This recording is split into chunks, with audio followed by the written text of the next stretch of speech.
खबर यूपी के जनपद फिरोजाबाद से है, जहां तहसीलदार टूंडला राखी शर्मा ने लगाए डीएम फिरोजाबाद पर गंभीर आरोप। महिला तहसीलदार द्वारा लगाए गए आरोपों से मचा हड़कंप। हर कोई सकते में पूरे मामले पर जिलाधिकारी से संपर्क किया जा रहा है। जल्द आ सकता है उनका आधिकारिक बयान। आखिरकार क्या है पूरा मामला? आईफोन व लाखों रुपए की रिश्वत का है पूरा मामला। आप स्वयं देखिए हमारे संवाददाता विवेक शर्मा व मयंक शर्मा की इस खास रिपोर्ट में कि किस तरीके से टूंडला तहसीलदार राखी शर्मा ने गंभीर आरोप जिलाधिकारी पर लगाए हैं। आप स्वयं देखिए यह खास रिपोर्ट U24 जनपद फिरोजाबाद।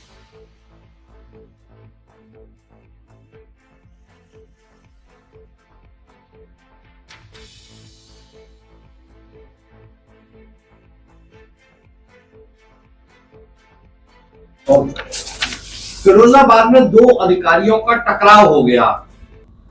क्या समझकर और क्या आपके पास एविडेंस है कि आपने जिलाधिकारी रमेश रंजन के ऊपर उत्पीड़न के आरोप लगाए हैं? डीएम महोदय के एक एविडेंस नहीं है, कई एविडेंस हैं। और ये यहाँ पे कॉकस है, भ्रष्टाचार का पूरा एक सिस्टम क्रिएट किया गया है उनके बाबुओं के माध्यम से, जिसमें उनके OSD का सिर्फ यही काम है कि वो लोगों से, अधिकारियों से उगाही करें और सर तक उस उगाही करके पहुंचाई जाए। इनका यहाँ जमीनों के मामले में भी कई जमीनें इन्होंने लोगों को गुमराह करके, फर्जी व्यक्ति खड़े करके वो कर लिया है। सर का उसमें रिपोर्ट मैंने भेजी तो मुझ पर दबाव बनाया कि मैं एडवर्स रिपोर्ट बनाऊं इनके बाबुओं के खिलाफ, ना लिखूं। ऐसा मेरे द्वारा नहीं किया गया।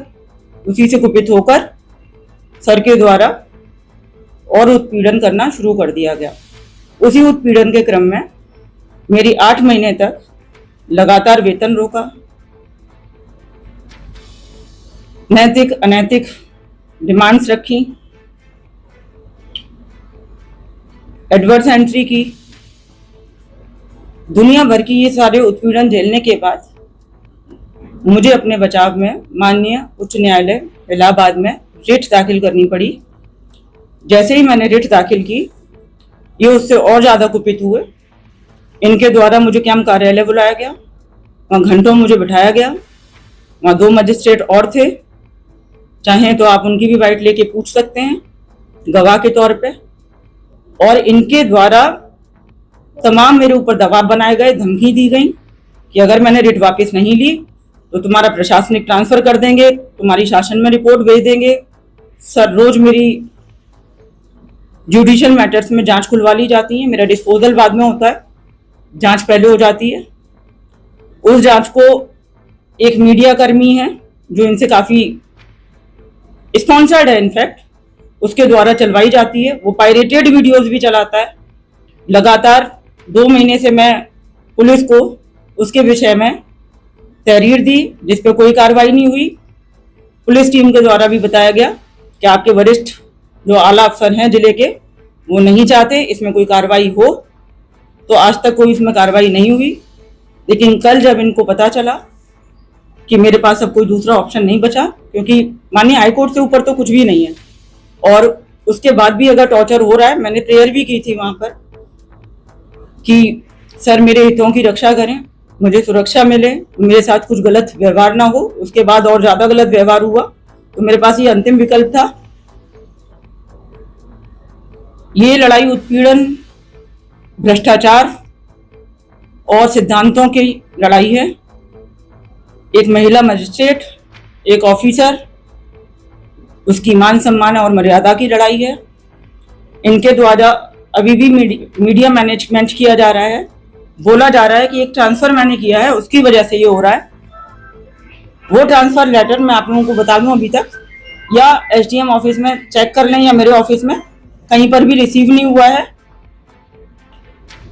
इनकी अननेसेसरी डिमांड्स हैं जो कुछ पूरी कर दी गई, और उससे ज्यादा पूरी करना मेरे बस में नहीं था। मैडम आपके ही खिलाफ ऐसा क्यों किया जा रहा है? क्योंकि अधिकारी, जिलाधिकारी के अंडर में तो बहुत सारे अधिकारी हैं इसमें। वैसे तो लगभग सारे अधिकारी कुपित हैं। किसी को छुट्टी के नाम पर, किसी को स्पष्टीकरण के नाम पर, किसी को उगाही के नाम पर वहाँ तलब किया जाता है, जांचें की जाती हैं। लेकिन सबका अपना एक टेम्परामेंट होता है। मैं शायद ज्यादा हर्ट हो गई, मेरे साथ इन्होंने कुछ ज्यादा कर दिया। किस तरह की डिमांड करते थे डीएम? मैडम, ये आपने अपनी बाइट में 3 शब्द बोले, नैतिक, अनैतिक और अमर्यादित। जी इन चीजों के क्या मायने हैं?